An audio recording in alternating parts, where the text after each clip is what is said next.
Tira el centro, clave, gol! Gol! Bonjour tout le monde, quel plaisir de vous retrouver. Alors, oui, ça fait un certain temps, ça ronchonne, ça réclame, ça pleurniche du côté de certains braves, je sais, mais d'un autre côté, les enfants, il faut récupérer, il y a un truc qu'on a inventé qui existe encore, profitons-en, ce sont les vacances. Et puis pour tout vous dire, il y a quelques jours, j'étais prêt, avec un thème, tout était OK, et badaboum, le PSG pourrait prendre Messi. Alors ça change la donne.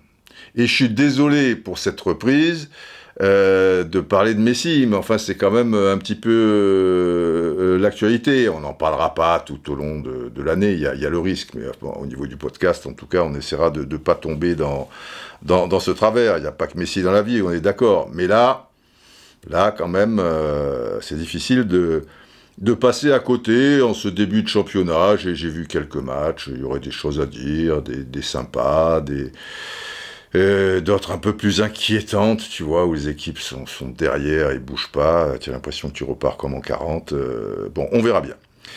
Bref, nous sommes encore dans le 76, figurez-vous que c'est le 13e épisode du 76, et il s'appelle le TER, donc, comme 3, Decize, comme 10. Alors je sais pas si c'est la bonne prononciation, si c'est Deciez, tout ça. Moi j'ai fait du latin à l'école, pour tout vous dire, j'étais pas une brute dans le domaine, quoi. Voilà. Mais j'avais un bon copain, il était à côté de moi en classe, ce qui m'arrangeait bien, qui s'appelait Luis Guardia, et lui il était très fort. Ce qui m'a permis d'avoir des notes tout à fait honorables dans une matière où j'étais assez faible, il faut bien le reconnaître. Donc, terre décise ou terre déciès, nous verrons bien, en espérant peut-être une petite chance qu'on passe au 77 pour le prochain, à moins que je sois trop long et que vous ayez droit au 76, 14e du nom, c'est-à-dire cater déciès ou décise. Le titre, Messi, c'est cadeau, virgule, mais... 3 points de suspension. Mais, parce qu'il y a toujours un mais, de toute manière, de nos jours, et puis en France, et puis dans la société d'aujourd'hui, il y a toujours un mais, on ne peut pas apprécier le truc, ouais, mais, bon, mais. Alors, j'aimerais déjà revenir sur la conférence de presse de Messi. J'ai suivi ça, bon, conférence de presse, c'est pas... Tu vois, à regarder un joueur qui arrive, bon, c'est un petit peu convenu, celle de Messi, bon. Surtout que, l'air de rien... c'est pas un joueur qui s'exprime beaucoup. Durant toutes ces années à Barcelone, il allait très, très rarement en zone mixte. C'est l'impression que ça me donnait. Mais je me suis renseigné auprès de confrères espagnols, ils me disaient, il parle jamais. Messi, d'ailleurs, on le lui reprochait un peu, puisqu'il est capitaine, tu vois. Donc, des fois, alors on se souvient... Sa fameuse sortie en tant que capitaine avec derrière lui tous les joueurs de l'équipe nationale d'Argentine à l'issue d'un match où il avait bien parlé d'ailleurs. Il s'était bien affirmé, mais enfin voilà, la communication c'est pas son truc, sa manière de communiquer c'est de réussir des choses formidables avec un ballon. Et cette conférence de presse, moi j'ai trouvé...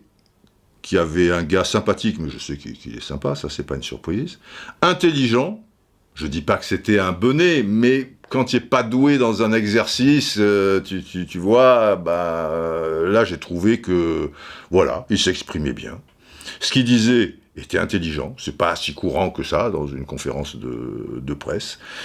Et, important, on le sentait enthousiaste. Vraiment, c'est quelque chose qui revenait, mais c'était pas le côté métallique, tu vois, qu'ont les joueurs, évidemment, ils arrivent, ils vont pas te dire, quelle connerie, alors je suis là, mais je préférerais être ailleurs, alors qu'on sait que lui, quelques jours auparavant, il pleurait de son départ et qu'il aurait aimé rester à Barcelone, mais tout va très vite et le football s'est multiplié par 100, quoi. Donc, je dis pas qu'il a fait le deuil, mais il n'a pas le temps de faire le deuil. Il le fera plus tard. Et c'est comme cette société, c'est marche ou crève, quoi. Voilà, ça date pas d'hier au niveau de l'expression, c'est la vie et le football, et voilà, c'est le reflet de tout ça. Donc, Ou il pleure, il continue à pleurer, ou alors, voilà, il va de l'avant et il est dans un grand club avec des grands joueurs autour de lui, avec des grandes ambitions, et voilà. De toute manière, ce sont des gens qui sont programmés pour ça, ces champions, parce qu'ils se prennent aussi des sacrées claques. C'est pas un long fleuve tranquille, hein, quand tu es number one comme ça, même si tu es dans une équipe comme Barcelone, un petit peu protégé peut-être par l'institution, par le fait d'avoir des grands joueurs à tes côtés en général et tout, bah tu te prends aussi des sacrés claques. Et avec l'équipe d'Argentine aussi, il en a pris des sacrés, tu vois, 2 défaites Copa América au tir au but et tout le tralala. Donc c'est un gars qui a pris des coups, hein, et qui se relève, et là, bon. Et il a dit des choses intelligentes, je trouve, et l'une d'entre elles, et qui est importante, je crois, c'est quand il a insisté sur la Ligue des Champions, sa volonté de la gagner, etc. Bon, on est d'accord, parce que ce qu'on oublie aussi, c'est que ce petit gars, génie s'il en est, on est d'accord, c'est aussi un sacré compétiteur. Ça suffit pas d'être un phénomène balle au pied, c'est un gros compétiteur. Donc lui, il va tout faire et donner son max pour la gagner, la Ligue des Champions. Et il arrive à un bon moment pour le PSG, je trouve, parce que c'est dans la foulée de cette fameuse victoire de la Copa América, et on sent qu'avec cette première victoire au niveau continental, c'est pas rien la Copa América pour un Argentin, y a un appel d'air quoi qui se fait, il rajeunit de X années. Alors c'est vrai qu'avec l'équipe d'Argentine, il avait gagné la médaille d'or des Jeux Olympiques, mais pour un footballeur professionnel, ça n'a pas la même portée qu'une Copa América, et il portait ça comme un fardeau. Et d'autant plus que tu peux la gagner, ce qui est déjà formidable, mais pour l'avoir commenté et avoir suivi donc de manière très précise, avec un œil aiguisé, tous les matchs de l'Argentine, hormis la finale où il joue blessé quand même, c'est important de le rappeler, il est touché aux ischio-jambiers, ben, il ne pouvait pas faire quasiment la moindre accélération, donc il était là, tu vois, pour être là, quoi. Mais il a fait preuve de beaucoup de caractère, et il a été indiscutablement le meilleur joueur de la compétition. Au niveau des passes décisives, au niveau de l'influence dans son équipe, dans le jeu, au niveau des buts aussi, parce que s'il ne les porte pas, comme il a porté encore Barcelone la saison dernière, même si au niveau des titres, hormis une Coupe du Roi, il n'y a pas grand-chose, l'Argentine ne peut pas s'en sortir. Ah bah non, bah non. Et c'est lui qui fait le boulot, quoi. Et il a même réussi des choses dans certains matchs, parce que ce sont des matchs très durs, hein, entre équipes sud-américaines, c'est toujours un football assez particulier, où tu prends bien des coups quand même, et donc avec des coéquipiers vaille que vaille, pas des avions à réaction, quoi, tu vois, pas des mauvais joueurs, mais enfin pas. Il a réussi des choses, je pensais pas qu'il en était encore capable. Quand je voyais des éliminatoires de l'Argentine pour la Coupe du Monde, il était moins efficace. Il s'en sortait pas. De temps en temps, il y avait quelque chose, mais c'était maigre. Et là, le gars est costaud. Mais à un moment, dans les questions, on lui parle de la Ligue des Champions. Bon, est-ce que c'est évident de la gagner et tout. Et là, il dit quelque chose d'important. Il faut bien que les gens, alors là c'est moi qui le dis, hein, réalisent que même si tu as Messi, Neymar, Mbappé et du matos derrière, avec l'arrivée Hakimi, Wijnaldum, etc., tu peux être éliminé en 8e de finale si tu as le malheur de tomber contre une grosse équipe genre Bayern de Munich, quoi. Tu vois, le Bayern peut... Il y a ces grosses équipes, elles arrivent toujours compétitives au niveau du 3e ou 4e match de la Ligue des Champions. Donc s'ils ont perdu quelques plumes en chemin, bah, ils peuvent terminer 2e. Et d'ailleurs, c'est ce qui est arrivé avec... c'était en 8e de finale, hein, Bayern... Non, en 8e de finale, c'était Barcelone. Bayern, c'était en quart. Mais, voilà, tu peux ou tomber contre Chelsea, qui terminerait 2e et tout. Et sur 2 matchs, tu peux perdre. Et Messi expliquait ça, sans citer Chelsea, Bayern et tout, en disant, oui, c'est sûr qu'on a des arguments, mais pour gagner la Ligue des Champions, même si tu fais partie des 6-7 équipes, etc., tu n'as aucune garantie. Il faut que les planètes s'alignent et il faut aussi une part de chance. Le football d'aujourd'hui n'est pas comme celui d'hier où, grosso modo, sauf accident, la plus grosse équipe l'emportait ou pas loin, aller au moins en finale, quoi. Là, c'est vraiment... Tu vois l'équipe de France, à quoi ça se joue contre la Suisse. Mais peut-être que si ça passe, et ça devait passer quand même, avec 2 buts d'avance, etc., peut-être que tu gagnes l'Euro. Et oui, parce que là, les choses se mettent, là, tu as l'équipe pour. Et ben tu l'as pas gagné. Et non seulement tu l'as pas gagné, mais tu te fais éliminer très tôt, et d'une manière quasi catastrophique, compte tenu des circonstances. Donc, ça peut arriver, il a bien expliqué ça, et c'est pour ça que j'insiste dans ce début de podcast pour les gens qui le comprendraient pas. Moi, ça me paraît l'évidence, mais il y a des gens... Si tu te fais éliminer en 8e de finale... Alors, si tu te fais éliminer en 8e de finale contre une équipe de 2e ou 3e zone, super échec. Mais là, suivant le tirage, et la chance, elle commence déjà là. Qu'est-ce que tu vas avoir comme adversaire tout au long du chemin? Elle commence déjà, est-ce que tu rentres dans un groupe de la mort où il y a quand même une certaine marge, etc., etc. Alors, toujours, je vais essayer de donner des exemples pour ceux qui pigent pas cette chose-là, et puis ceux qui comprennent très rapidement, ça va aussi nous remettre dans certaines périodes. Évidemment, quand tu as ces 3 joueurs, tu penses aux Galactiques. Pour les plus jeunes, les Galactiques, c'est donc l'équipe du Real Madrid du début des années 2000, où chaque saison, au fur et à mesure, Florentino Pérez, qui était déjà président à ce moment-là, après il va disparaître et redevenir président, eh ben il prenait un nom qui, sportivement, tenait la route, et même plus que ça, et était susceptible, au-delà du sportif, de générer beaucoup d'argent en vente de maillots, de merchandising, de patati patata, donc on appelait ces joueurs-là les Galactiques. Il a commencé en prenant Figo, en plus il le prend au Barça, et c'était le joueur à ce moment-là, l'un des 2-3 joueurs emblématiques du Barça, tu vois, l'ennemi juré, en 2000, pour la saison 2000-2001, et puis après il va rester avec ces saisons, et l'année d'après, il prend Zidane à la Juventus.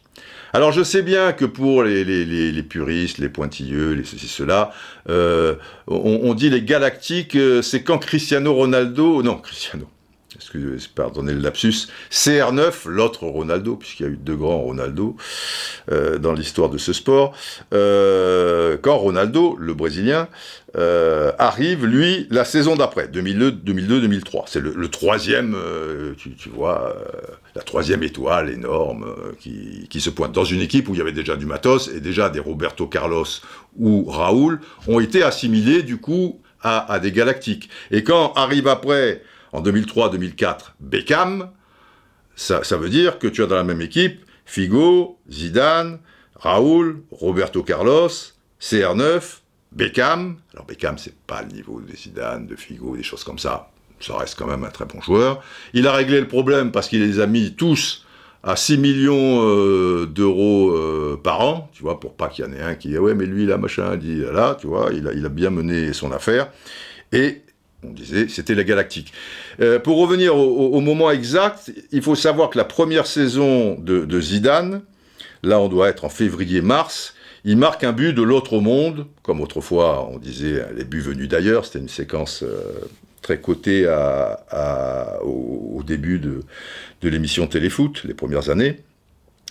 Et il y a un journaliste de Marca, je crois, qui dit... c'est un but qui vient d'une autre galaxie, donc d'ailleurs, effectivement.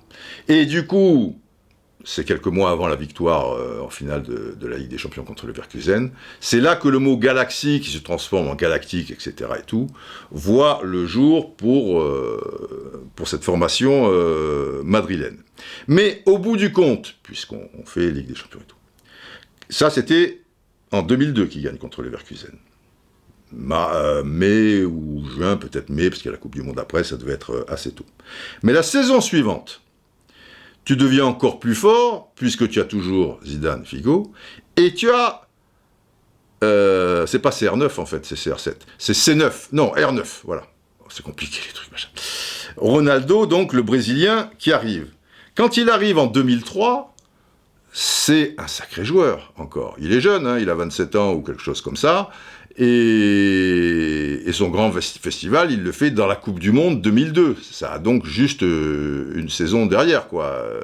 Puis avec tous ses buts et la victoire en Coupe du Monde du Brésil en finale contre l'Allemagne, etc. Donc c'est un gros joueur. Donc là, saison 2002-2003, tu as Figo, Zidane, Raoul, CR9. Ah, pas CR9, C9, pardon. En attaque. Ben excusez-moi, mais Figo, Zidane, Raoul, C9, ça vaut bien Neymar, Mbappé et Messi.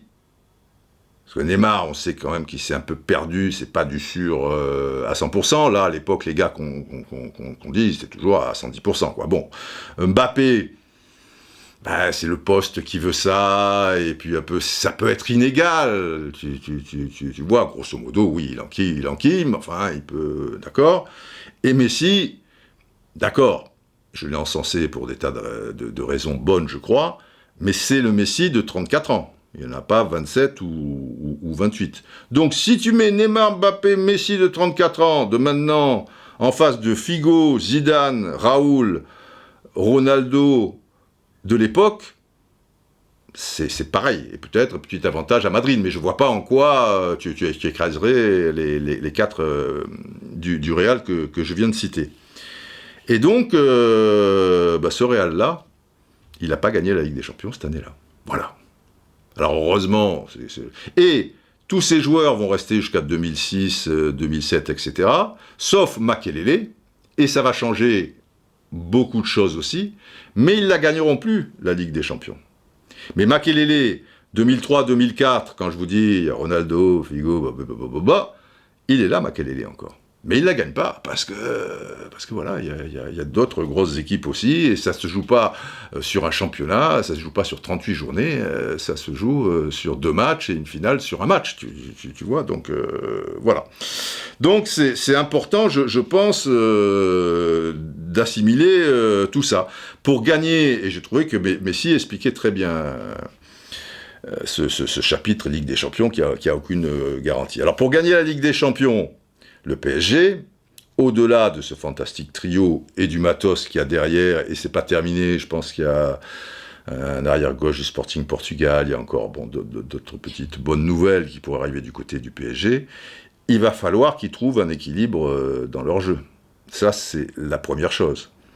Et l'équilibre dans le football d'aujourd'hui, à la récupération du ballon, comme Mbappé, il aime pas trop défendre, comme Messi, il le fait pas trop, il a l'intelligence, tu vois, de se mettre dans des positions où il peut couper des trajectoires de passe, mais après, il va pas aller courir à 50 mètres derrière un Lascar. Comme Neymar le fait un peu, après il le fait pas, après il le fait, après, il va falloir que Pochettino, c'est un problème de riche, hein, vous me direz, puisque derrière, il a plus de matos qu'autrefois quand même. Mais tout porte à croire qu'il n'y aura pas les 4 fantastiques où je sais, moi, et qui mettaient un rat dans la cervelle de Thomas Tuchel, et qui jouera forcément les gros matchs, en tout cas, avec 3 milieux de terrain. Ou alors, la solution, si tu en mets que 2, tu as ton trio magique devant, mais tu joues avec 3 axiaux, et l'arrière gauche et l'arrière droit qui ferment en défense, vous êtes 5, et qui montent, et qui surtout s'intercalent dans l'entrejeu un peu plus haut, aux côtés de Verratti, Wijnaldum, enfin les deux qui se trouveraient dans l'entrejeu. Après, une fois que tu as trouvé cet équilibre, et plutôt tu le trouves, mieux tout le monde se portera, quoi qu'on en dise, il faudra de la chance, réussite, appelez ça comme vous le voulez, un petit peu à des moments clés d'un match contre un Chelsea, un Manchester City, ou des choses comme ça, quoi. Ça, c'est clair. Mais déjà, si tu n'as pas l'équilibre de jeu, il n'y a même plus l'histoire de... Enfin, tu te mets beaucoup de difficultés en vue. Après... il y a des gens qui disent « Oh là là, mais avec de telles personnalités, des égos surdimensionnés, il va y avoir la guerre, ils vont pas s'entendre, etc. » Ça, vraiment, j'y crois pas trop. J'y crois pas trop parce que déjà Neymar et Messi s'adorent. Ça va faire du bien à Neymar dans le jeu, notamment en Ligue 1, parce qu'en Ligue des Champions, Neymar, il est quand même là, mais ça reposait trop sur lui, l'organisation offensive, et s'il était bien marqué, s'il était un peu fatigué, un peu énervé, ou voilà, ou dans un jour moins inspiré, le fait d'avoir Messi, il va avoir un complément à droite, parce que là, pour le coup, ça penchait vraiment à gauche, donc à droite. Comme il adore Messi et qu'il a un respect immense pour Messi professionnellement, au-delà de l'affection qu'il lui porte, bah, il va laisser aussi le jeu à Messi. Et les joueurs du milieu de terrain, ils se diront pas, putain, dès que j'ai le ballon, il faut que je la file à Neymar, sinon ça va faire une affaire d'État. Bah non, de temps en temps, ce sera Neymar, de temps en temps, ça sera Messi. Ça, pour mieux équilibrer le jeu, c'est quand même pas plus mal. Et du coup, Neymar va être meilleur. Par la force des choses. Et puis, ça va lui donner une envie supérieure, qui est Messi, qui soit à ses côtés. Et pour Mbappé, parce que bon, faut bien parler de Mbappé, partira pas. Moi, je pense que le PSG ne va pas le laisser partir, quitte à prendre le risque de le voir en fin de saison, mais pour 0 € en contrepartie, parce que c'est trop important pour eux d'avoir les trois alignés. Le monde entier va regarder ça avec un microscope et sera impitoyable si dans les jours sans, sera dithyrambique dans les jours pour, mais ils vont attirer l'attention de tous les aficionados de football du monde. Et ça fait des milliards de personnes quand même, hein. C'est pas rien. Et je pense que l'excitation, Mbappé, qui est quelqu'un qui aime le football, qui s'intéresse au football au quotidien, etc., jouer avec Messi et faire partie de cette aventure, parce que cette aventure, qu'elle se termine bien ou mal, c'est une aventure, et elle va marquer l'histoire du football. Et donc, je vois mal Mbappé partir dans un Real qui doit se reconstruire. Même, il a des envies de Real, il a des trucs, ok, je comprends ça très bien. Mais dans un an, ça sera la même chose, hein, et le Real, peut-être, justement, sera peut-être un petit peu plus fort, et il restera la figure du Real Madrid. Donc, passer à côté de cette année-là, et pour lui, c'est excitant aussi. Et pour Messi, aussi, c'est excitant, je trouve. Il faut toujours se donner de nouveaux challenges. Quand tu es numéro 1 comme ça, et autant solliciter des matchs chaque semaine, des épreuves, des compétitions, ça n'en finit pas. Ok, tu peux être un super compétiteur. À un moment, le fait d'être dans le même univers, toujours Barcelone, toujours ce Nou Camp, toujours cette presse espagnole, toujours les mêmes partenaires et tout, ça a du bon, mais tu te lasses un petit peu aussi, te remettre en question, tu vois, l'excitation, Moi, perso, pour que l'histoire soit belle jusqu'au bout, j'aurais préféré que Messi aille à Barcelone jusqu'à la fin. Mais maintenant, à partir du moment où ça n'a pas pu se faire, autant qu'il vienne chez nous, quoi, et qu'on ait la chance de le voir chaque week-end et voir ce que ça donne avec le PSG. Égoïstement, j'aurais aimé à un moment que Messi aille à Liverpool, par exemple, qui est un club que j'adore et qui avait les moyens, effectivement, avec Anfield, tout le tralala et tout, en amenant Messi, tu vois, de prendre encore 2-3 autres super joueurs et jouer les premiers rôles partout en Europe, dans le monde. Mais s'il partait vers 27-28 ans, tu vois, et il est clair, parce que là aussi c'est un débat, des fois les gens qui disent « Ouais, mais Messi, il a été dans son confort, est-ce qu'il aurait réussi s'il était parti de Barcelone ?» Mais sans déconner. Tu vois le talent de Messi, l'intelligence de jeu de Messi. Il est clair que si un club comme Liverpool prend Messi, c'est pas pour lui dire « Écoute, on va te mettre dans les pires conditions. » Tu vois, on va faire en sorte que ton football, tu puisses pas l'exprimer. Donc, évidemment qu'il aurait réussi. Il aurait réussi partout. Et cela va sans dire, mais il y a des gens quand même qui se posent cette question. Bon, ça reste un grand mystère. Là, à 34 ans, c'est pas 27-28. Est-ce que il va réussir pleinement au PSG tel que on le souhaite en général, ou on peut l'imaginer? Ça sera moins gagné. Mais c'est pas parce qu'il sort au contraire, c'est un plus, quoi, de se donner des nouvelles perspectives comme ça, sans compter qu'on sent... lui, c'est un gars, il est pas trop dans la comédie, Messi. Il est comme dans son jeu, c'est pas un gars qui fait semblant.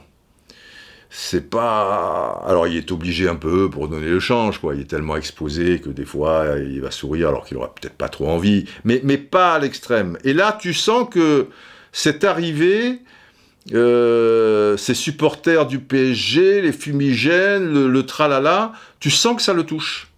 Et c'est beau que ça le touche, parce que ça pourrait être un mec complètement blasé, tu vois. Et il y a des footballeurs qui le sont, et qui n'ont pas son palmarès, son talent, et son vécu, quoi, et qui le sont déjà. Bon, ben c'est comme ça, hein, c'est le tempérament de chacun, on n'a pas à juger. Mais c'est ça qui est beau, et c'est ce qui fait Messi, c'est que lui, ce qui l'intéresse, c'est le foot. Mais c'est aussi quelqu'un qui a des sentiments. Alors c'est vrai que il a de l'extérieur, comme il s'exprime pas beaucoup, et c'est dommage, parce que chaque fois qu'il s'exprime... Alors là, quand je me renseignais auprès de copains en Espagne, je dis, mais il parle beaucoup en Espagne, machin. Il dit, non, Didier. Mais il me dit, c'est d'autant plus con que chaque fois qu'il s'exprime, il est bon. Il dit des choses, tu vois, qui sortent, et c'est vachement intéressant. Bon, après, les médias, c'est pas son truc, c'est pas son truc, voilà, il s'éclate pas là-dedans. Il y a des gens, ils aiment bien, lui, non. Mais par contre... quand il parle, c'est loin d'être sot. Et là, alors en plus, le départ, c'est quelque chose. Lui voulait rester à Barcelone. Et Laporta, donc il était OK pour couper son salaire de moitié, et Laporta, tout ça et tout, il dit à son père, machin, je me suis renseigné aussi un petit peu, hein, parce que je n'avais pas suivi ça de très près, et ils me disent que pour Laporta, il a toujours dit au clan Messi que c'était OK dans ces conditions. Et là, il arrive, et non, c'est pas possible. Et rien n'est possible. Parce que, évidemment, beaucoup de gens se sont déchaînés, mais c'est vrai qu'on peut se poser la question, de dire, putain, le mec, il est multimilliardaire, il va de toute manière toucher de l'argent en sponsoring, en prime de match, en plein de choses. Bon, même diminuer de moitié son salaire, ça reste de l'argent, et même des gens allaient jusqu'à préciser, mais pourquoi il joue pas pour 0 centime? Bon. Le problème, c'est que tu peux pas. Même pour 0 centime, tu peux pas. Tu peux pas parce que c'est plus un joueur qui appartient à Barcelone. C'est un joueur qui signe un contrat à Barcelone. Il y avait ce truc complètement fou que c'était un joueur qui restait un mois, tu vois, il aurait pu, je sais pas moi, tomber sur un requin, là, quand on voyait les photos, là, quand il était un peu avec sa famille dans la mer, plonger sur une pierre, ou je sais pas trop quoi, à ce moment-là, il y avait plus rien, quoi, puisque ça doit être rare, un joueur de ce niveau-là, qui est pas sous contrat, et qui quitte pas un contrat sans avoir les garanties d'en avoir signé un autre, mais lui, bon, il avait les garanties, mais enfin, pendant un mois, quand tu plonges, d'ailleurs, il y a une photo où il est sur un yacht, je sais pas plus trop quoi, avec Agüero, les enfants d'Agüero et le sien, et il y a un des gosses, ça fait haut quand même un yacht, quand tu plonges, c'est pas 1 mètre, et il y a un gosse petit, quoi, je sais pas, 9-10 ans, et ça doit être le fils d'Agüero, moi je pensais que c'était le fils de Messi, le fils d'Agüero, et il se fait un super plongeon, et Messi, lui, il plonge avec les 2 pieds, tu vois, limite il fait la bombe, quoi, tu vois, c'est pas très, tu vois, tu dis, putain, mais si tu sais pas plonger, et si tu es sous contrat, et que non, si tu n'es pas sous contrat et que tu sais pas plonger, il a raison de sauter pieds joints, hein. Moi je vous le dis, tout de suite, si tu es sous contrat, même si tu sais pas plonger, tente-le, tu fais un plat, tu t'exploses le ventre, bon, c'est pas grave, tu es sous contrat. Enfin bref, donc, et Laporta, là-dedans, pas d'une clarté absolue. Parce qu'en faisant court pour les gens qui n'ont pas suivi, je suis désolé pour les braves, il y a un règlement en Espagne qui stipule que les salaires mis bout à bout ne doivent pas dépasser 70% de ton chiffre d'affaires. Or, la masse salariale de Barcelone, elle est sans Messi à 95%. Donc tu peux pas faire signer un joueur, c'est pas légal de le faire jouer pour 1000 euros, il y a un signal de truc et tout, et même s'il diminuait de moitié, et même s'il diminuait du quart ou du truc, il ne peut pas être enregistré. Et au moment où je vous parle, alors que le championnat espagnol démarre ce week-end, je suis pas sûr que des joueurs comme Depay, par exemple, qui a fait les matchs amicaux, je suis pas sûr qu'ils soient enregistrés. Il faut que Barcelone dégraisse, vende des joueurs, les Pjanic, Umtiti et compagnie, ou alors peut-être déjà demain il sera aligné, j'aurais loupé un épisode. Mais beaucoup de copains en Espagne me disent Didier, mais Laporta, pas clair. Pas sûr qu'il voulait garder Messi, et vraisemblablement non. Il n'a pas fait les choses pour, en tout cas. La Super League est un peu dans le coup, tant et si bien qu'il y a quelques jours quand même, manger à Barcelone, Laporta, Agnelli et Pérez. Donc voilà, s'ils mangent, c'est pas pour parler de, tu vois, de la pluie, du beau temps, du vaccin, vacciné ou pas, ou des choses comme ça. Non, qu'est-ce qu'on fait au niveau de la Super League qui n'est pas... qui est tout à fait envisageable encore d'un point de vue juridique. Hein. Bon, donc, et certains me précisant au passage que Laporta, bon, beaucoup d'aura, de charisme, un gars qui connaît son affaire, certes, mais... un drôle de loulou par certains côtés aussi, et tout le monde s'accordait à dire que Messi, pour le coup, s'était fait un peu avoir dans cette histoire. Bon, pour revenir en tout cas à l'histoire des égos, avec en plus Pochettino, tu vois, qui est argentin, il arrive quand même dans de bonnes conditions. Il est très pote avec certains des joueurs, Neymar on l'a dit, mais aussi d'autres de la sélection argentine. Il joue avec Di Maria depuis la nuit des temps, tu vois.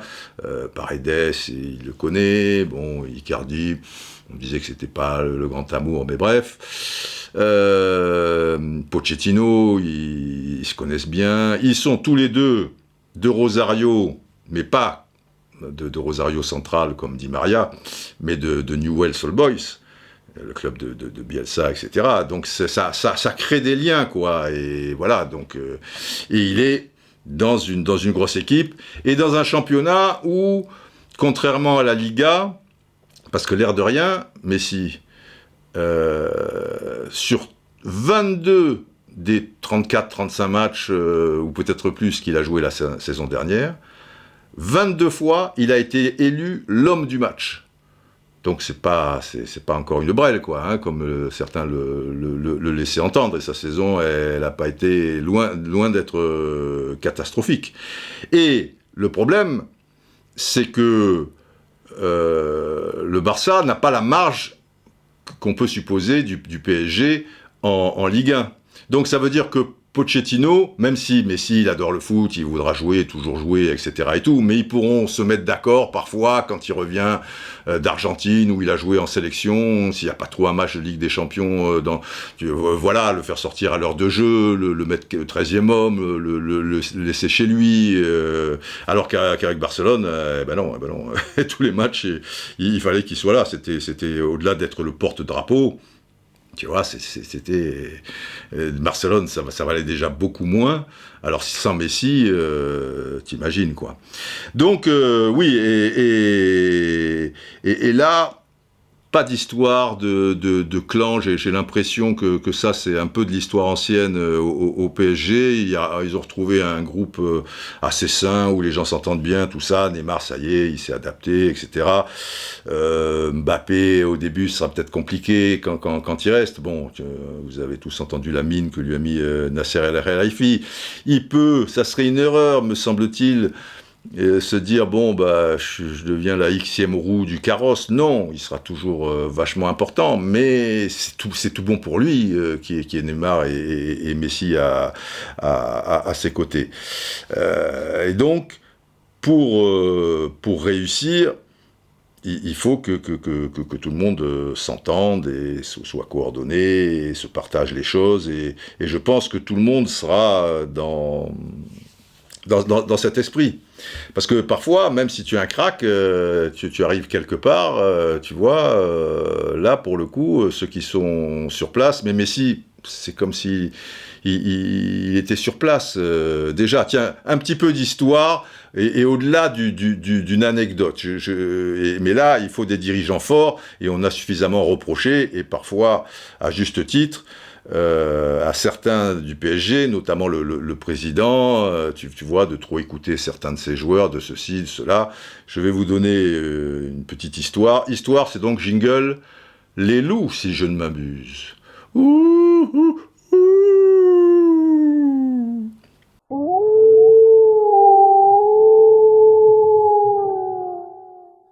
Une histoire d'un super crack qui arrive dans un club où il va pas être le bienvenu. On sait que Anelka, par exemple, quand il a été au Real Madrid, ça s'est mal passé. Mais déjà, Anelka n'était pas un super crack. C'était un très grand joueur en devenir, etc. Mais c'était pas un super crack. Et deux, ben, sa personnalité, certaines choses ont fait que, et puis le vestiaire du Real Madrid, c'était complexe. Avec les Galactiques, il n'y a pas eu de problème. Parce que Raoul, peut-être, qui était la star du Real, bon, arrive Figo, l'année d'après arrive Zidane, l'année d'après arrive Ronaldo, l'année d'après arrive Beckham, mais je vais mettre le feu là-dedans. Non, mais tu peux pas mettre le feu, parce que tu es, un, en infériorité, et deux, tu vois, quelqu'un comme Zidane, il arrive, il est humble, tu vois, il dit, bon, le numéro, bon, je veux pas Figo à le 10, bon, il n'y a pas, donnez-moi, je sais pas, ce qu'il y a. Il y a le 5, c'est pas mal, c'était Sanchis, eh ben, va pour le 5. Tu vois, il a pas dit, je veux le 21 comme Zidane, je veux ceci, je veux cela, bon, et tout s'est bien passé parce que il n'y avait pas 7-8 joueurs espagnols, très affirmés, qui te mettent le feu, avec un qui mène justement le combat, qui pouvait être Hierro, mais Hierro était en fin de carrière. Et d'ailleurs, il est parti à l'issue de la saison 2002-2003. Mais il n'avait plus le poids, même en tant que footballeur, pour et Florentino Pérez, il a bien géré ça. Maintenant, je vais vous parler d'un grand dirigeant qui a bien géré aussi les choses à un moment. Ça fait partie de l'histoire, les enfants. Et ça nous concerne. Platini. Platini, quand il arrive à la Juve, en 82, donc saison 82-83, à l'issue de la Coupe du Monde en Espagne, c'est un super joueur. C'est un crack. Et tout le monde sait que, bon, ça va, il va faire partie des 3 meilleurs joueurs de la planète, et même à un moment le meilleur, incessamment sous peu. Il lui manque juste, peut-être, ce côté, être dans un grand club et gagner avec ce grand club, et montrer que, voilà, c'est la dernière étape. Et il va le faire avec le succès que l'on sait. Mais quand il arrive avec Boniek, qui est un peu de la même veine, mais qui est un crack, qui a mené un peu, pas à lui seul, mais une équipe de Pologne qui était bien moins forte qu'en 74, en demi-finale, et qui malheureusement était suspendu parce que, quelle connerie, il a pris un deuxième carton, parce qu'il n'était pas au niveau du mur à distance, tu vois, et du coup il joue pas la demi-finale contre l'Italie, bref, bon. Mais Boniek et Platini, c'est compliqué pour eux au début. C'est compliqué par rapport au jeu de la Juve pour que Boniek exprime ses qualités, de vitesse notamment, et pour Platini, parce que il arrive en souffrant d'une pubalgie, donc il n'est pas à l'aise et tout. Mais la pubalgie, au bout de quelques mois, il règle le problème, et de manière radicale. Mais il ne s'en sort toujours pas. Attention, le championnat d'Italie à l'époque, ça va pas être comme Messi en Ligue 1. Le football n'était pas mondialisé, et c'était dur. Les contacts étaient durs, les espaces n'existaient pas, tu arrives là. Mais pas de bol pour Platini, il arrive dans une équipe où, quelques semaines auparavant, 6 gars ont été sacrés champions du monde. Zoff, le gardien, Gentile, l'arrière droit, Cabrini, l'arrière gauche, Chirea, le libéro, à l'époque il y avait encore stopper libéraux, ça fait 4, Tardelli, milieu de terrain relayeur, et Paolo Rossi, l'avant-centre. Donc, tout Platini que tu es, tu vois, c'est pas gagné. Mais pire, Les 6, vaille que vaille, ça va, ils étaient bon esprit et tout, des bons gars, ils l'accueillent, ok.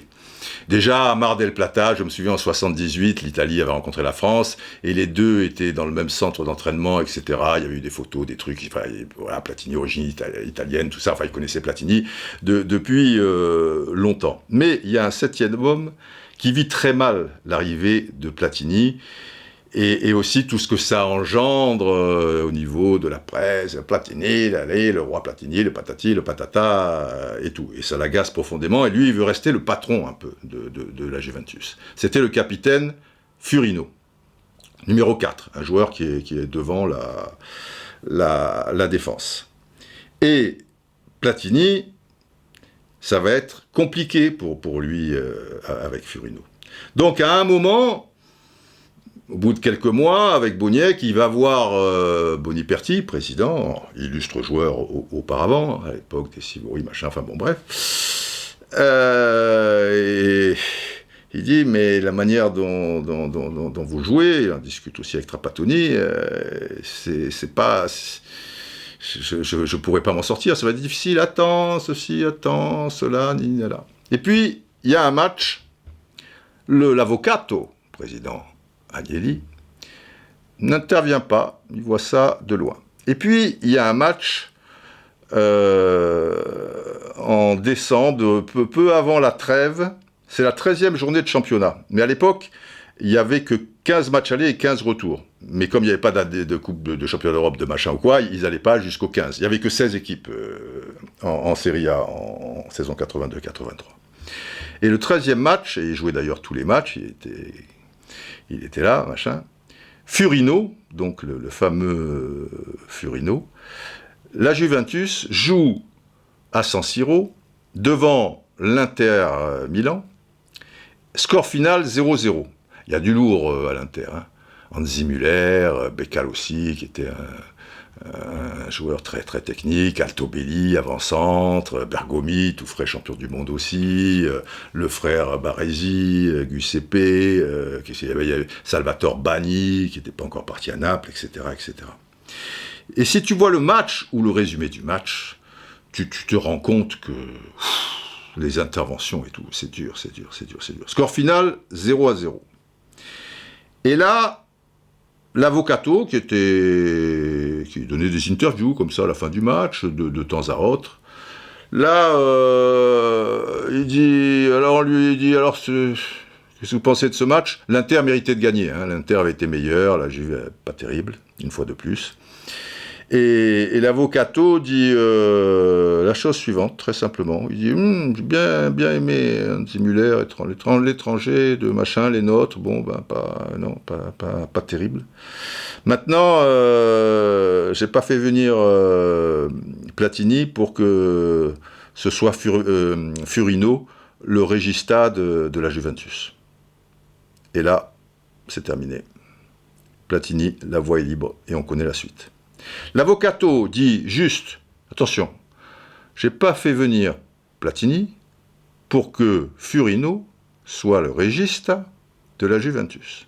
Alors régista, c'est quoi? Régista, c'est le réalisateur, le playmaker, comme diraient les Anglais, mais régista, c'est, oui, l'organisateur, quoi, mais plutôt le joueur qui est devant la défense et qui est le premier à créer. Dans ce sens-là, si vous voulez, Pirlo était un régista fantastique. C'est le rôle de Furino. Mais quand l'Avvocato dit ça, il pense à la création de son équipe.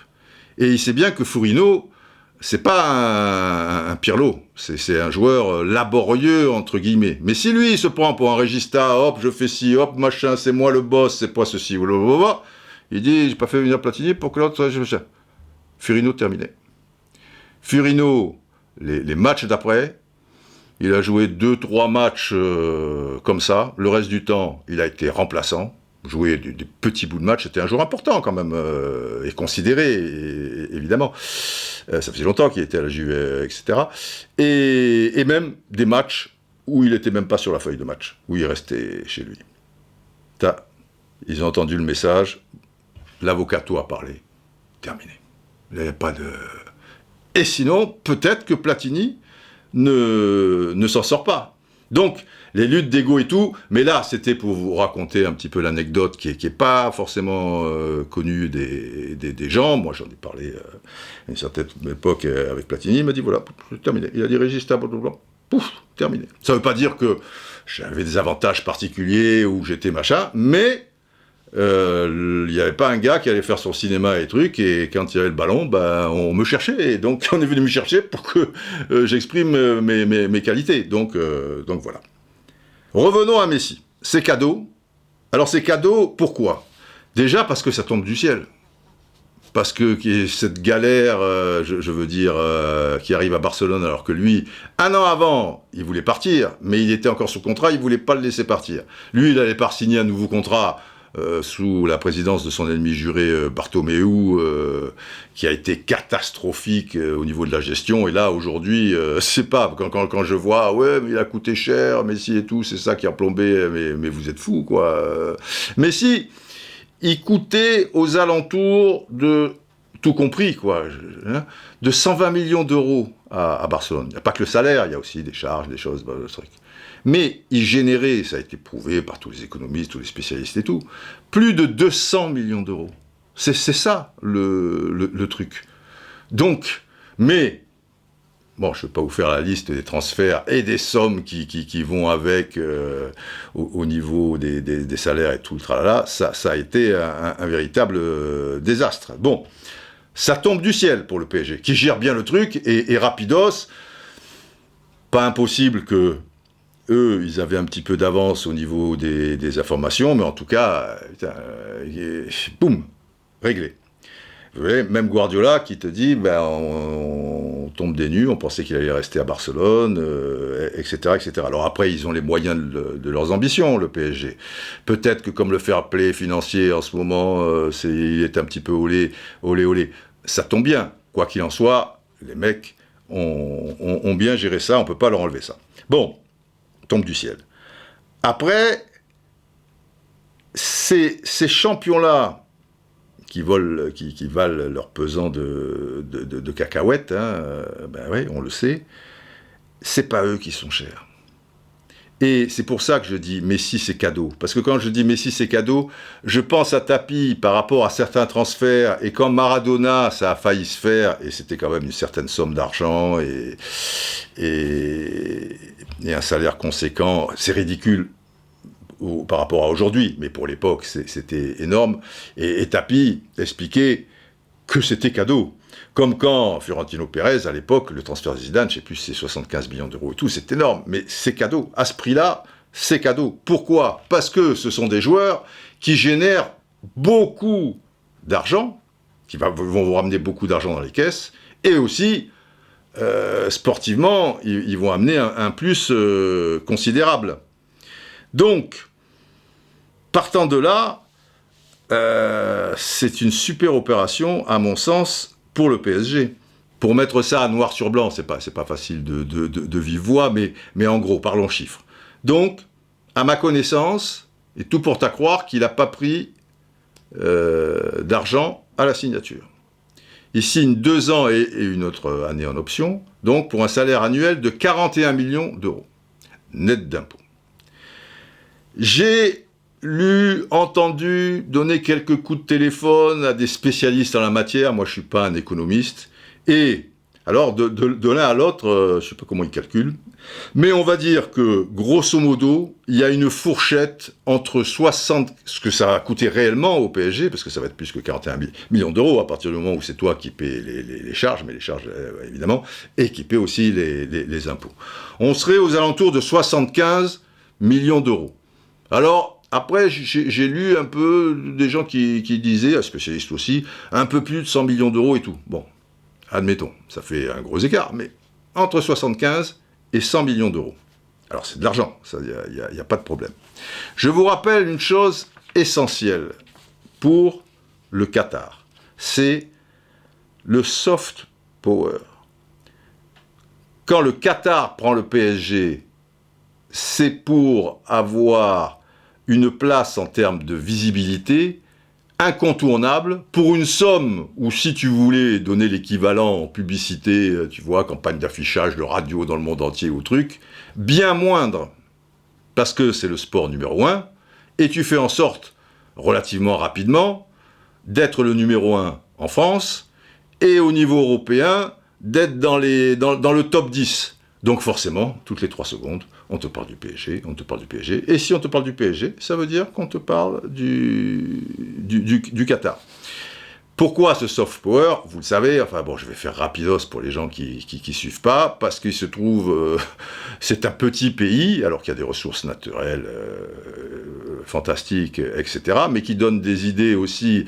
Il se trouve géographiquement à un endroit du monde qui est pas simple, avec des voisins qui sont pas forcément des amis, et qui, d'un coup de patte, pourraient les absorber, comme quand l'Irak a envahi le Koweït, ou des choses comme ça.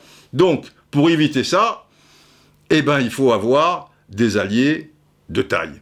Et c'est pour ça que, par exemple, au-delà de la France, aux États-Unis et dans d'autres pays, tout ça et tout, eh ben, ils ont placé de l'argent en prenant 10% de part de tel truc, machin, 20% de tel truc de machin, 10%, en participant donc quelque part à la vie économique du pays, Et donc, ça veut dire que s'il y a un voisin qui grogne un peu, eh ben, il y a le super allié, l'allié un peu moindre, un peu machin ou quoi, qui montre les dents, et ça les protège, quoi, en quelque sorte, au-delà de faire du business et tout. Après, prendre des parts là, des parts là, des parts là, des parts là, il faut aussi une visibilité. Avec le PSG, qu'est-ce que tu veux? Et en plus, si tu prends Paris, évidemment, tu ne vas pas prendre Briançon. Hormis le fort, Briançon, tu vois, bon, excusez-moi pour les gens de Briançon, si vous écoutez machin, mais bon, bref, vous me comprenez.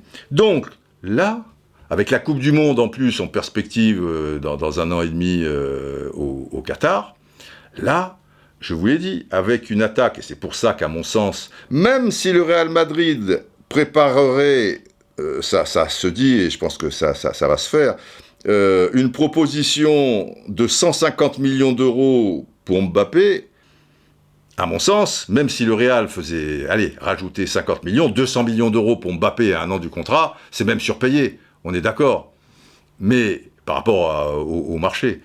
Mais la présence de Mbappé pour faire en sorte que vous avez ce trio, elle est capitale. Et là, c'est plus une histoire d'argent. Bah, il partirait gratuit s'il prolonge pas. Mais pourquoi il prolongerait aussi? Je pense qu'ils préféreront le garder, même s'il venait à s'asseoir sur 150 millions d'euros ou plus. Bon, déjà, Messi, Neymar, le monde entier te scrute. Mais tu rajoutes Mbappé, c'est quand même plus qu'une cerise sur le gâteau. Et ça n'a pas de prix. Donc, c'est la première chose. Quand je vous dis que ce sont des joueurs comme Messi, quelque part, ça n'a pas de prix. Enfin, il y a une limite, bien sûr, mais que 41 millions d'euros net d'impôts, c'est pas là que ça devient une catastrophe. Qu'est-ce qui coûte cher? Je sais pas, on va prendre l'exemple de Draxler. J'ai rien contre lui, peu cher. Là, il a signé pour 3 ans et demi un salaire de 7 millions d'euros. Tu rajoutes un peu les charges, les patati patata, on est aux alentours de 12 millions d'euros. Si tu es à 12 millions d'euros et que Messi, on va dire, entre 75 et 100, on va dire que c'est 85. Donc, 12, 85, 7, 70, 2 fois 7, 14, ça fait 84. Voilà.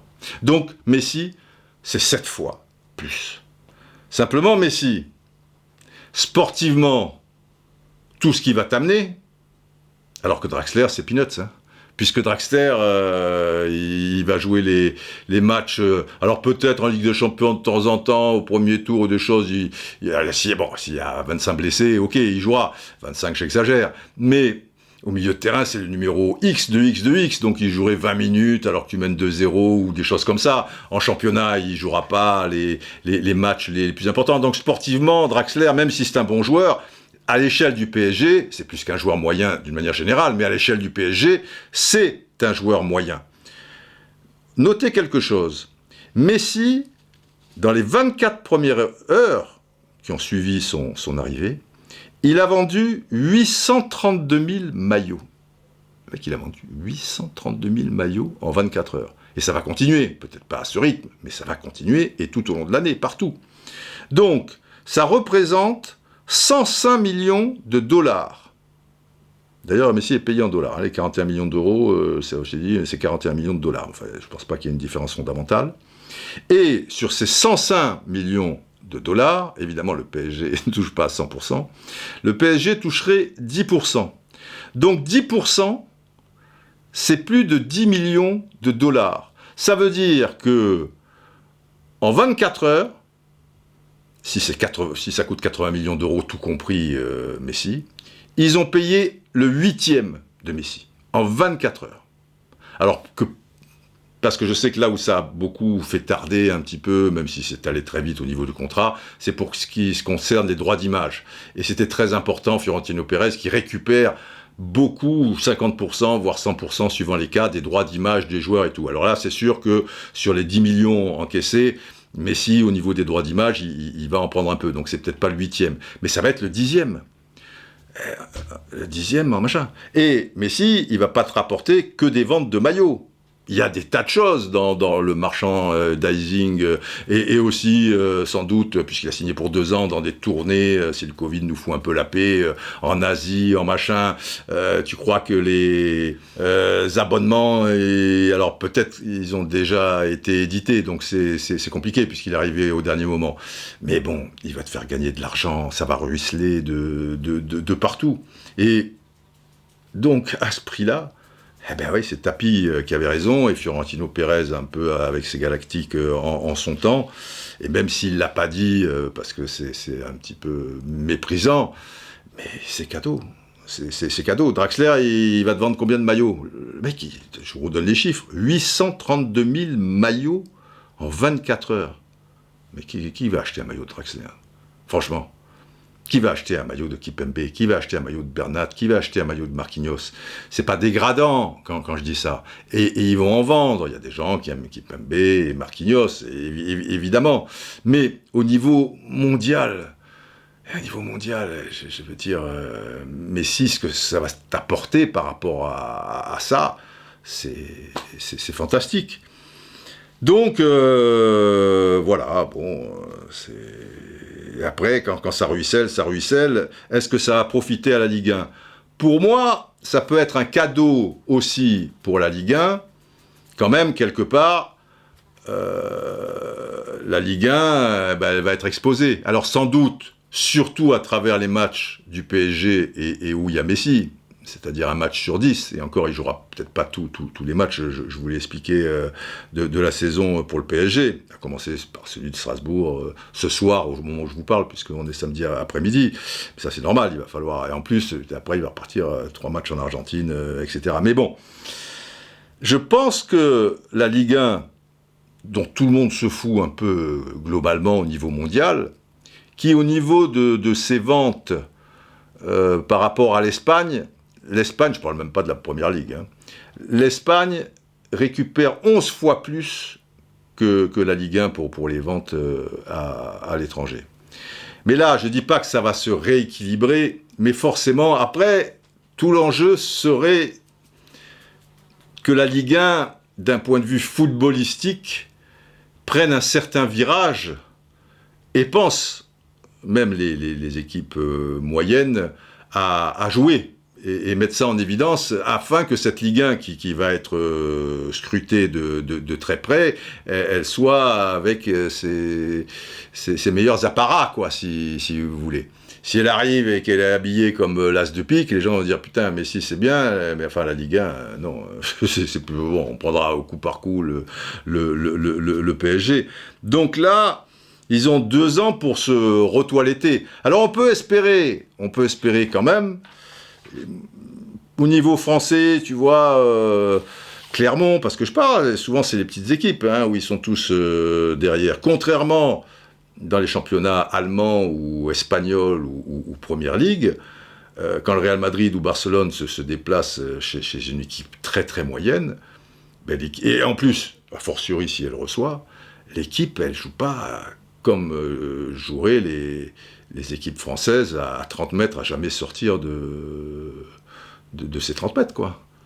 tu vois, ou occasionnellement. Et techniquement, il y a quelque chose, parce que c'est un ensemble, alors ça va pas se faire du jour au lendemain, mais Batless, j'ai vu PSG 3, et puis j'entends dire beaucoup de choses par rapport aux jeux pratiqués par 3 en Ligue 2. Gastien aussi, c'est pas rien. On peut espérer que Sampaoli, Petkovic sont des gens qui, en tout cas, aiment le jeu. Donc, ils vont vouloir pratiquer du jeu. Et puis, il y en a d'autres aussi. Il faudrait que, parallèlement à cette arrivée de Messi, et progressivement, même les équipes moyennes. Moi, j'ai commenté hier Lorient-Monaco. Et Lorient a gagné 1-0. Alors, qu'est-ce que tu veux ? Si le résultat leur donne raison, moi, je veux bien. C'est plus Monaco qui s'est empêtré que Lorient. Alors, Lorient, ils ont joué dans leurs 30 mètres tout le match. Mais tout le match. Des fois, ils ont fait des belles sorties de balles, donc c'est pas des mauvais footballeurs, si tu veux. Mais ça a été comme ça tout le match. Monaco s'est empêtré, mais s'est empêtré pour des raisons qui lui sont propres, parce que déjà, il n'y avait pas le 11 majeur, et quand il y a eu les 3 changements qui étaient censés apporter, c'était à l'heure de jeu, et puis les mecs étaient perdus, et les autres, sur leur seule action, leur seule occasion, il y a ce Jacobs, qu'est-ce que tu vas t'accrocher au bras du Lorientais, mais tu es fou, toi, tu es machin. Bon, donc, un ensemble de choses qui fait que, le résultat leur donne raison, mais pas ce que j'ai vu quand même. Alors bon, voilà. Donc s'ils jouent tous comme ça va être pénible. Bon, maintenant, je pense pas, et je pense que Pélissier, Monaco, ça va, c'est bien, c'est fort, mais quand même, tu vois, tu aurais pu avoir un petit poil d'ambition en plus, c'est pas... Enfin bon, on verra bien. Bref, Messi, c'est cadeau, virgule, mais 3 points de suspension. Mais évidemment, on vit pas pleinement la chose. Moi, j'aimerais voir les gens heureux autour de moi par rapport à ça. Personnellement, je le suis, quoi. Voilà, il y a une curiosité. La Ligue 1, je vous dirais que ça m'enthousiasme pas des masses. Des fois, bon, c'est pas si mal, mais c'est notre feuilleton. Ça nous appartient quelque part. Je suis content que l'OM se soit renforcé. J'ai vu le match à Montpellier, c'était sympa. Et on a besoin d'un OM fort. On a besoin pour Lyon, je m'inquiète un peu, parce qu'il faut qu'ils prennent des recrues de qualité quand même. Tu vois, l'entraîneur, c'est une chose, mais après, j'ai peur qu'avec cette équipe-là, il va falloir, tu vois, Depay, tout le monde s'acharnait un peu sur lui, enfin beaucoup de gens, moi je l'ai toujours trouvé très, très important, et il est parti, il n'est plus là. Et à mon sens, c'est pas Dembélé qui pourra compenser en attaque, quoi, mais... Voilà, il faut que Monaco, ça serait important, je le sens moyen, ce match de Donetsk, pour tout dire, par rapport à ce que j'ai vu, notamment à Lorient. Après, bon, un sale match peut cacher une belle performance. Ça serait bien d'avoir 3 clubs en Ligue des Champions, surtout quand tu vois Lille contre Nice, et déjà le miracle à Metz. Tu as des gros doutes sur leur future performance dans l'épreuve reine. Mais tu sens que, ouais, il y a beaucoup de gens, Messi au PSG, ça les insupporte. Bon, c'est humain pour, notamment, tu vois, le grand rival. Je comprends les supporters de l'OM, ils disent, putain, ils ont déjà ça, ils ont ça, putain, Messi. Et même ceux qui adorent Messi, ils disent, putain, il va là-bas. Ben ouais, il va là-bas, qu'est-ce que tu veux ? Alors c'est vrai aussi que, bien sûr, pour le suspense de la Ligue 1, ça arrange pas les choses. Je crois que sans Messi, déjà c'était par rapport à leur renfort, et si Mbappé restait, ça allait être, tu vois, niveau suspense. Bon, Lille a été champion de France la saison dernière. Ok, c'était un petit peu spécial les trucs, mais le PSG, tu les rencontres que 2 fois dans la saison. L'OM va les rencontrer que 2 fois dans la saison. Et l'année dernière, sur les 2 fois, pour une fois, depuis bien longtemps, ils avaient gagné au Parc des Princes, dans des circonstances un petit peu spéciales et avec une certaine réussite. Mais bon, voilà, ça fait partie du foot. S'ils ont une équipe vraiment très très forte et tout, peut-être qu'ils iront loin. Au moins qu'ils aillent en Ligue des Champions, ça serait une saison réussie. Bon, c'est vrai que le suspense de la Ligue 1, enfin le suspense de la Ligue 1, ça date pas d'aujourd'hui. Celui de la Bundesliga, on voit ce que ça donne avec le Bayern. Bon, là, pour une fois, la Juventus, mais il y a des gros clubs quand même. L'Inter, ça faisait un petit bout de temps qu'ils étaient menaçants. Et puis la Juventus, ils étaient quand même en fin de cycle. Barça, Real, Atlético, bon, bah là, l'Atlético s'est glissé. Mais ces gros clubs-là existent chez nous. Bah, certains de notre grosse cylindrée, elles ont du mal, elles font parfois des erreurs. L'OM en a fait des considérables sur ces dernières saisons. Qu'est-ce que tu veux ? Ils en payent le prix. Là, ça va peut-être repartir. Et au niveau espace de visibilité, moi, c'est ça qui me gêne le plus. C'est qu'avec l'arrivée de Messi, ça arrange pas. Pour les autres clubs, ça arrange pas parce que ça va être une curiosité, c'est Messi, etc. C'est vrai que on a bouffé du Messi depuis qu'on sait que le PSG s'était positionné, selon toute vraisemblance, à aller pouvoir l'enrôler. Et là, je suis désolé, mais ça paraît assez logique. Ce qui serait ennuyeux, mais c'est la société d'aujourd'hui, et c'est le football d'aujourd'hui, c'est qu'on ne parle que du PSG et Messi tout au long de l'année. Mais d'un autre côté, qui risque d'aller loin en Ligue des Champions ? C'est pas Lille, hein. Monaco, il faudrait déjà qu'ils se qualifient, et après, on verra. Donc, qu'est-ce qui vampirise le tout ? C'est la Ligue des Champions. Et ce sont les cracks, et les cracks, ils sont plutôt au PSG, mais c'est dommage qu'on en bouffe autant. Moi, je suis d'accord, et qu'on ne parle pas d'autres formations qui sont méritantes, avec leurs moyens, d'autres entraîneurs, d'autres joueurs. On en parle un petit peu, mais c'est vrai que d'une manière générale... Le PSG écrase tout. Et avec Messi, je crains le pire. Maintenant, c'est pas la faute de Messi et pas du PSG non plus. C'est le système. C'est le système qui est comme ça. Alors après, c'est vrai, ça fait partie du mais, que le PSG, avec tous ses moyens économiques, après, je peux comprendre que des gens pestent, ronchonnent, hurlent au loup. Pas de commandant Hatti pour l'instant. Oh, non, commandant. Pas tout de suite, et je crois pas dans ce podcast.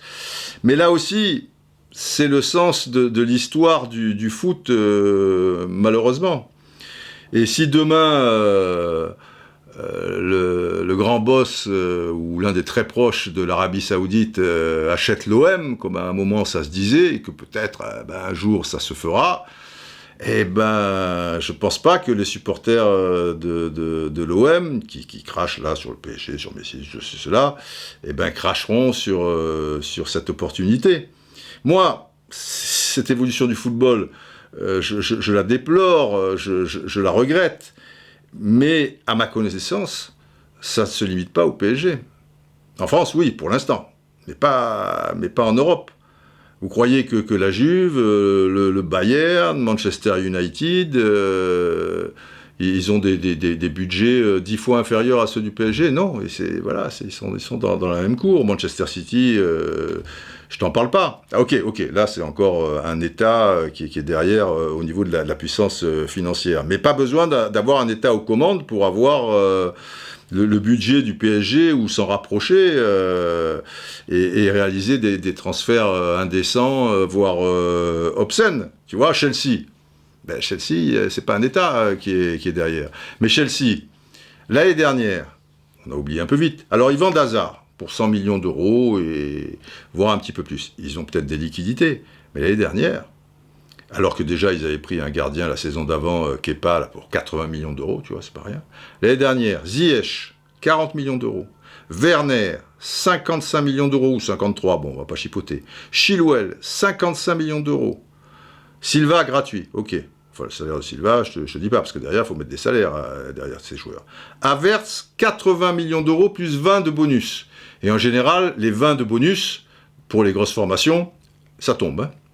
Donc, si tu mets tout ça bout à bout, le mercato de Chelsea de la saison dernière, c'est 248 millions d'euros. Alors même si tu as la vente d'Hazard, allez, on va dire de 110 millions d'euros, il y a 138 millions d'euros derrière qui restent. Et derrière ça, le coup d'après, ils te font Lukaku pour 115 millions d'euros. Ouais. Alors Lukaku, 115 millions d'euros, je vais éternuer. Pardon, ça faisait longtemps. Voilà, je gagne le championnat. Voilà, en attendant, peut-être un petit peu plus, hein, mais là en ce moment, je n'ai pas beaucoup de titres au niveau des éternuements. Donc Lukaku, 115 millions d'euros, il a plus de salaire de 12 millions d'euros, donc tu arrives à 127 millions d'euros. D'accord ? Ça fait bien plus que Messi, hein. On est d'accord. Messi, je vous dis, grand maximum, ça c'est tout confondu, ça serait 100 millions d'euros. L'autre, c'est 127. Et c'est là où je dis que c'est cadeau. Parce que Lukaku, il va vendre des maillots, il va générer un peu d'argent. Mais ça va être le 10e de ce que va réaliser en contrepartie, ou le 20e de ce que va réaliser Messi. Après, qu'est-ce que tu préfères, toi ? Tu dis oui, eh ben, Lukaku, c'est plus cher que Messi. Mais tu dis, je préfère avoir Lukaku que Messi. Tu as le droit.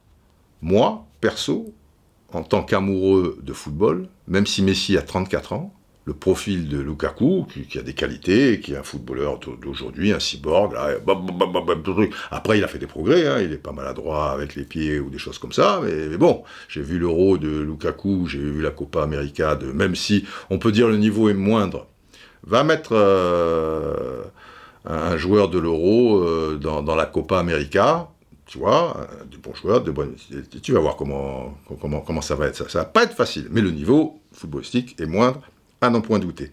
Mais moi, perso, alors que c'est moins cher, même s'il a 34 ans, eh ben je préfère avoir fait le coup de Messi que le coup de Lukaku pour Chelsea. Mais après, chacun ses goûts. Hein. Si vous me dites, ok, il a 34 ans, Lukaku, il en a 28, je crois, ou quelque chose comme ça. Peut-être dans 3 ans, tu peux le vendre un peu, mais ce que va rapporter Messi dans les 2 ans, 3, s'il fait la 3e année, ça m'étonnerait un petit peu. Et ce qu'il va t'apporter en émotion, et aussi sportivement, même si Lukaku va amener sportivement, pour moi, il y a aucune mesure. Donc, on en revient à ces cadeaux. Après, il y a le mais.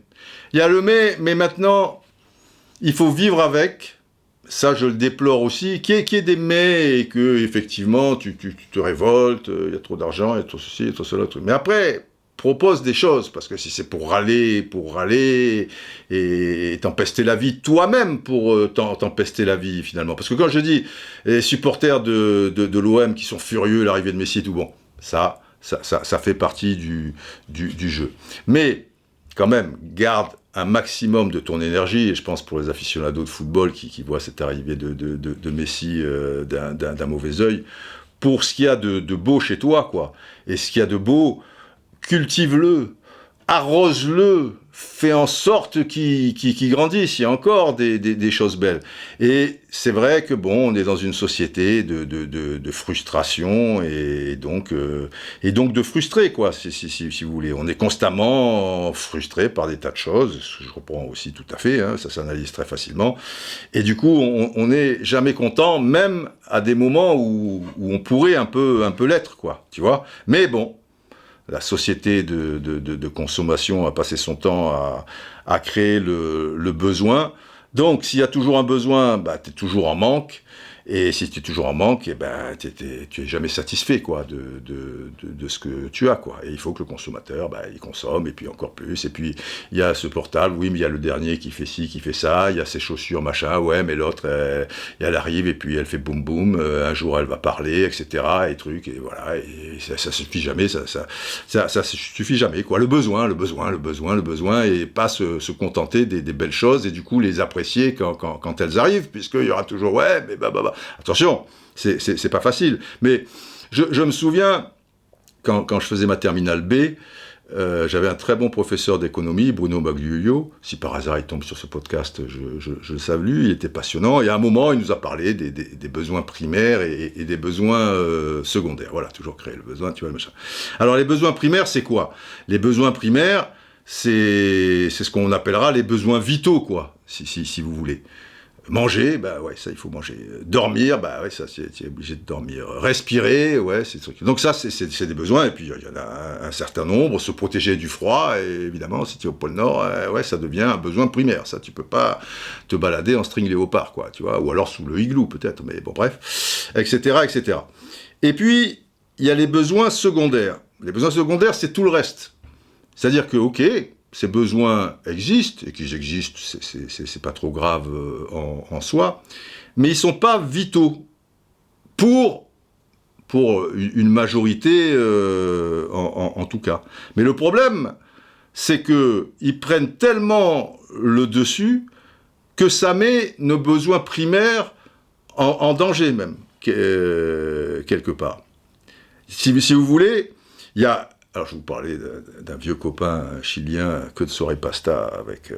il me manque. Manfred Arthur Max Neef. Chilien, donc, né à Valparaiso. 1932, c'est important pour moi, parce que c'est la victoire de la Coupe de France de Cannes, devant Roubaix, but de Petit Clair. Et il nous a quittés peu cher, il y a 2 ans. Il n'était pas si vieux que ça, 86 ans, et tout ça. Soirée pasta à Santiago de Chile, ou alors Valparaiso, magnifique, machin. Il n'est pas mort à Valparaiso, il est mort à Valvidia, comme le joueur de la sélection. Bref. Alors lui, il te disait les besoins vitaux, donc primaires, fondamentaux, si tu veux. Pour lui, ils étaient au chiffre de 9. Et je vous ai expliqué ce mais, la frustration et trucs. Et les 9 besoins fondamentaux, je vais aussi vous les citer. La première, c'était la subsistance. Alors oui, au-delà de respirer, machin, de trucs, comme il faut manger, il faut de l'argent, parce que pour survivre, il faut aussi se soigner, donc il faut de l'argent pour se soigner, il faut de l'argent pour se vêtir, il faut machin. L'argent fait partie, mais à un certain niveau, quoi. Je veux dire, pas, voilà, c'était pas obligé de bouffer du caviar non plus. Bon, les 9 besoins fondamentaux. Subsistance. Protection. Il faut être protégé, de protection. Affection. À donner, recevoir. L'affection, pour lui, ça fait partie des besoins vitaux. Compréhension. Participation. Tu vois, participer à des choses, à des aventures, le contact avec les gens, avoir le sentiment d'exister, quoi, tu vois, participation. Oisiveté. C'est important de glandouiller, quand même. Lui, en tout cas, ça fait partie des 9 trucs fondamentaux. Attention, c'est un spécialiste, hein, c'était son métier. Alors son métier, c'était aussi économiste, je crois qu'il était plus ou moins homme politique ou quoi, mais tu lui dis, Manfred, c'est quoi ton métier? Donc lui, c'était les besoins humains fondamentaux. C'était sa spécialité. On va dire, c'est un métier. Quoi. Tu fais quoi comme métier? Moi, mon truc, c'est les besoins humains fondamentaux. Voilà, bon, c'était son truc. Je continue. Oisiveté, et aujourd'hui, tu as l'impression que... Et tu en as besoin, et tu as l'impression qu'il n'y a plus le droit, quoi. Et les gens qui glandouillent, bien souvent, les 9/10 du temps, c'est pas un choix, quoi. Et ils préféreraient un petit peu bosser, quoi, avoir la possibilité d'eux, mais ils n'ont pas le choix, ils n'ont rien. Donc, oui, du coup, ils sont oisifs. La création, le 8e, c'est l'identité, et le 9e, la liberté. Et si tu réfléchis bien, pour lui, ce sont des besoins vitaux. Bon, la subsistance, on survit, on truc et tout... ok, la société d'aujourd'hui, on a plus de mal à... Mais, ok. Sinon, tu crèves, hein, de toute manière, il y en a qui crèvent. Il y en a, bien évidemment, là je parle de la France, mais où c'est très compliqué pour certains, sous le seuil de pauvreté, etc. et tout, mais tu le vois au niveau de la planète, il y en a un paquet, ils peuvent pas. Même ça, ils peuvent pas. Mais tu vois, la protection, tu te sens de moins en moins protégé dans cette société. Je parle pas par rapport à ce que tu sois cambriolé, violenté ou de trucs et tout, mais la protection, en France encore, il y a une forme de protection sociale, des choses comme ça, mais la protection, tu sens que pour un oui, pour un non, tu vois, ce sentiment-là, tu es quand même dans un sentiment en plus d'insécurité d'une manière globale qu'autre chose. L'affection, il y en a de moins en moins. La compréhension, il y en a de moins en moins. Des gens qui sont compréhensifs, tu vois, bienveillants. Alors, il y en a, ok, je généralise. Hein, machin. La participation, avoir le sentiment de participer à quelque chose. C'est de plus en plus difficile hein, pour beaucoup de gens. L'oisiveté, je vous l'ai dit. Parce que pour s'en sortir, aujourd'hui, tu paies là, tu paies truc, tu machin, tu truc, dada, les gens qui travaillent, bien souvent pour beaucoup, ils ont le sentiment d'être dans une centrifugeuse où le hamster autour de la roue et à la limite se culpabilise si à un moment il glandouille, tu vois, ou bon, je le ferai après, ou des choses comme ça, tu vois, c'est marche ou crève que je vous disais en début de machin. La création, bon, la création, mais peut-être un peu de côté, il y a encore un peu de création, mais l'identité. Il y a une grosse perte d'identité de manière générale.